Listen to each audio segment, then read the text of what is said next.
Assalamualaikum dan hai. Selamat datang ke channel pengajian matrikulasi Kolej Matrikulasi Negeri Sembilan. Jangan lupa tekan button subscribe, like dan share.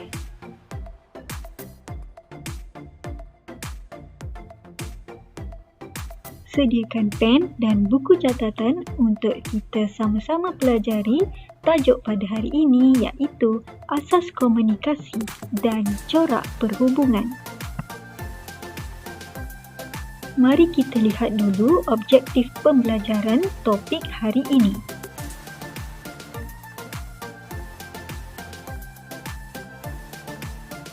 Di akhir pembelajaran, pelajar akan dapat menerangkan definisi dan elemen yang membentuk komunikasi. Seterusnya, pelajar akan dapat mengenal pasti jenis-jenis komunikasi lisan dan bukan lisan.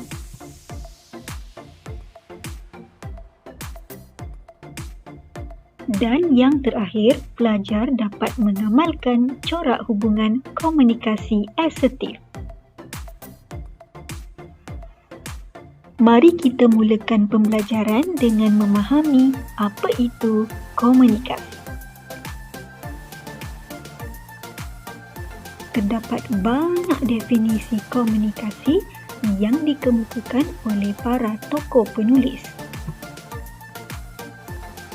Pada dasarnya, komunikasi bermula apabila pengirim, penutur atau penulis yang dikenali sebagai sumber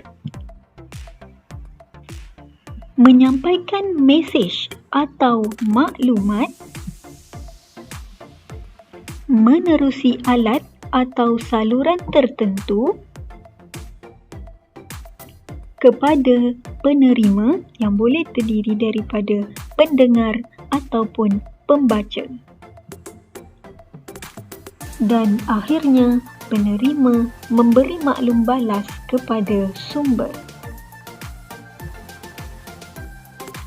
Walau bagaimanapun, dalam proses komunikasi sering berlaku gangguan yang menyebabkan maksud mesej sebenar tidak sampai sepenuhnya kepada penerima. Berikut ialah jenis-jenis halangan dalam komunikasi. Halangan yang pertama ialah halangan berbentuk mekanikal. Halangan mekanikal ini berpunca daripada persekitaran di sekeliling kita.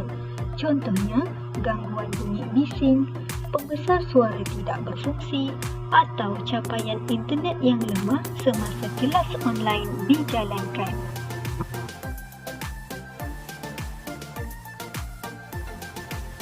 Halangan psikologikal pula melibatkan gangguan-gangguan yang terdapat dalam diri. Emosi yang tidak stabil menyebabkan anda tidak dapat menumpukan perhatian dalam komunikasi. Dan halangan yang terakhir ialah halangan semantik. Berlaku kerana perbezaan budaya, dialek, umur dan negara.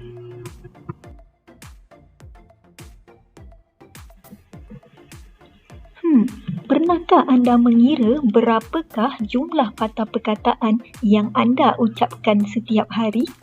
Jom lihat fakta menarik ini.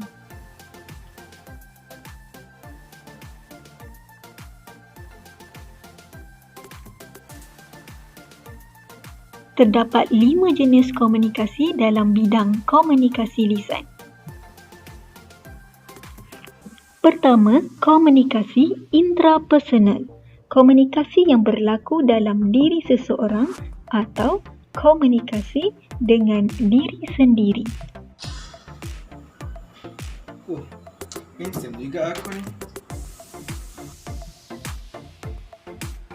Berfikir, berhayal, berangan-angan, memberi motivasi kepada diri sendiri adalah contoh komunikasi intrapersonal.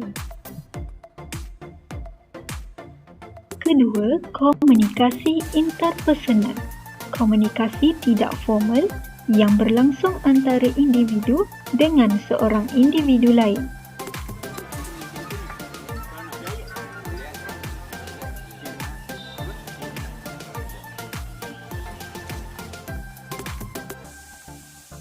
Ketiga, komunikasi kumpulan. Biasanya digunakan untuk membincangkan sesuatu atau membuat keputusan secara bersama. Boleh berlaku dalam bentuk formal atau tidak formal. Keempat, komunikasi awam. Merupakan komunikasi seorang individu kepada sekumpulan audiens. Tempat dan masa telah dirancang dan ditetapkan bersama.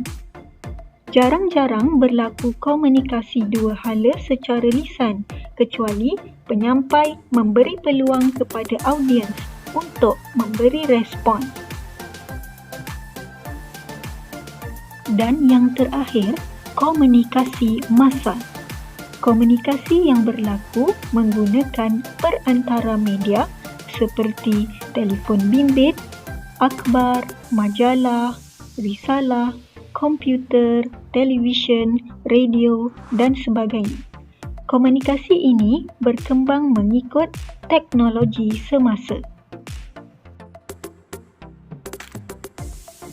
Kata-kata hikmah daripada Dr. Peter Drucker ini membuktikan kepada kita bahawa terdapat satu lagi bidang komunikasi yang penting, iaitu bidang komunikasi bukan lisan. Terdapat 5 jenis komunikasi dalam bidang komunikasi bukan lisan. Kinesik. Kinesik merupakan komunikasi untuk menyampaikan mesej dengan hanya menggerakkan bahagian anggota badan. Kinesik terbahagi kepada 3. Emblems. Gerakan tangan yang membawa maksud-maksud tertentu.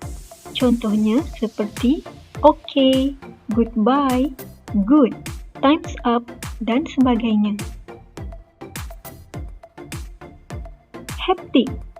Sentuhan yang membawa maksud-maksud tertentu. Terdapat banyak jenis sentuhan. Contohnya seperti sentuhan yang menggambarkan mesej sayang, sentuhan memberi sokongan moral dan sentuhan yang melepaskan kemarahan.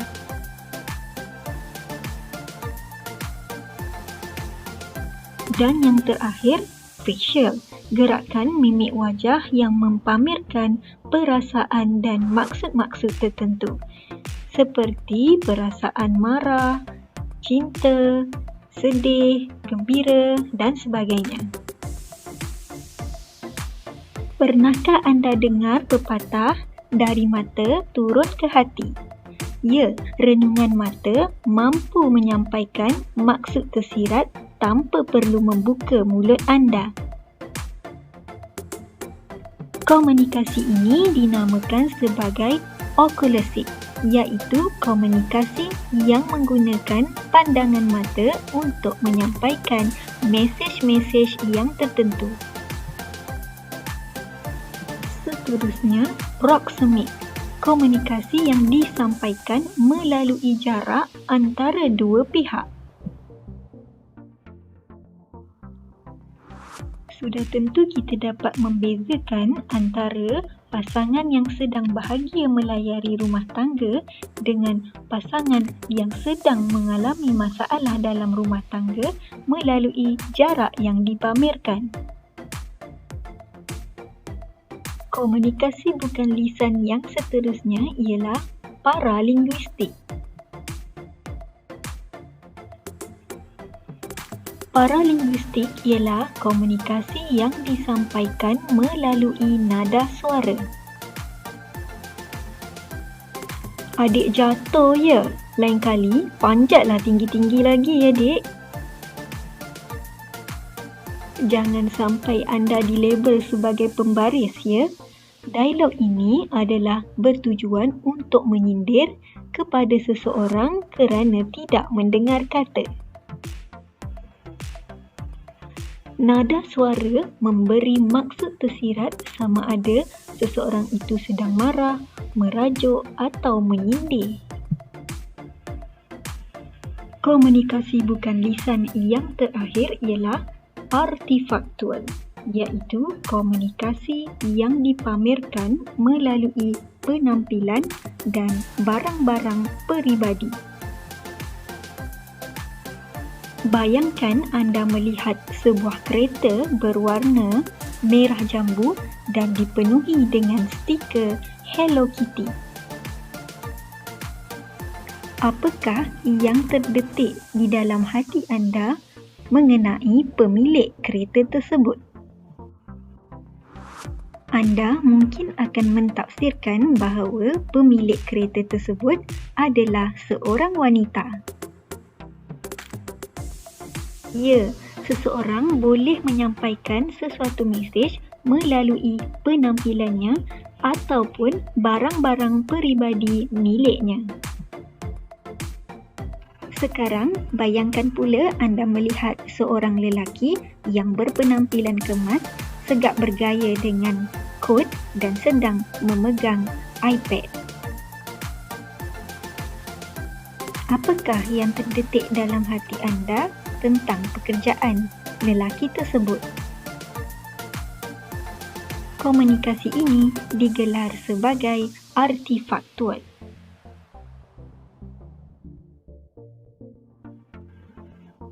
Apakah pengajaran yang kita boleh dapat melalui perilaku penduduk di Kepulauan Solomon ini?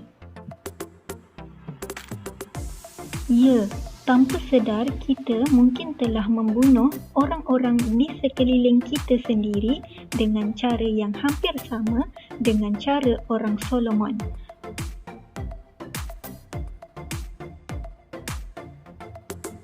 Menjerit dan menggunakan kata-kata kasar akan membunuh semangat orang di sekeliling kita. Terdapat 3 corak perhubungan komunikasi yang sering digunakan oleh kita dalam kehidupan seharian.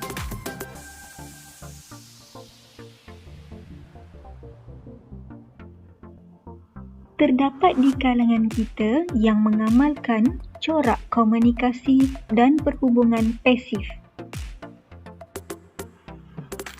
Ia sering membiarkan orang lain menentukan keputusan, tidak menegakkan hak atau menyuarakan pandangannya, sering memendam perasaan sendiri dan tidak berani meluahkannya. Ada juga dalam kalangan kita yang mengamalkan corak perhubungan komunikasi agresif. Ia sering meluahkan fikiran dan perasaannya dengan melukai atau menyerang harga diri orang lain tanpa mempedulikan orang itu. Dan terdapat juga di antara kita yang mengamalkan corak perhubungan komunikasi asertif. Ia berani menyatakan pendirian secara jujur tanpa menyakiti perasaan orang lain.